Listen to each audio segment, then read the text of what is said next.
عاشقان رسول کی دینی تحریک دعوت اسلامی کے تحت ماہ محرم شریف کی مبارک ساعتوں میں افریقی ملک موزمبیق کے صوبہ نمپولا کے مختلف مقامات پر سنتوں کی دھومیں مچانے کے لیے مبلغین دعوت اسلامی نے مقامی عاشقان رسول کے ہمراہ مدنی قافلوں میں سفر کی سعادت پائی، جہاں دوران مدنی قافلہ نیکی کی دعوت بھی عام کی گئی، نیز سنتیں، آداب اور دعائیں سیکھنے سکھانے سمیت درس و بیانات کا سلسلہ بھی رہا، جبکہ شرکاء اسلامی بھائیوں کو علم دین سیکھنے، نماز کی پابندی کرنے اور دیگر کو بھی دعوت اسلامی کے دینی ماحول سے وابستہ کرنے کی ترغیب دلائی گئی۔ اس حوالے سے مبلغ دعوت اسلامی اور نگران نمپولا پروونس کا مدنی خبروں سے گفتگو کرتے ہوئے کہنا تھا کہ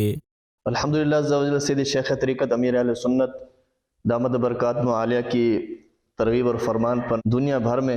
امام علی مقام امام حسین رضی اللہ تعالیٰ عنہ کی ایصال ثواب کے لیے مدنی قافلے سفر کرتے ہیں۔ اس وقت آپ دیکھ رہے ہیں ہم بھی موزمبیق کے شہر نمپولا کے اطراف میں ایک مسجد ہے، اس میں مدنی قافلے میں، اور یہ سب مقامی یہاں کی اسلامی ہمارے ساتھ قافلے میں ہیں، اور الحمدللہ عز و جل یہاں سے کثیر تعداد میں اسلامی بھائیوں نے مدنی قافلے میں علم دین سیکھنے کے لیے سفر کیا۔ اللہ کریم ہمیں علم دین حاصل کرنے کے لیے مدنی قافلوں میں سفر کرنے کی توفیق عطا فرمائے، آمین یا رب العالمین۔ مدنی چینل کے ناظرین، آپ بھی نیکی کی دعوت عام کرنے کے لیے مدنی قافلوں میں سفر کو اپنا معمول بنا لیجئے۔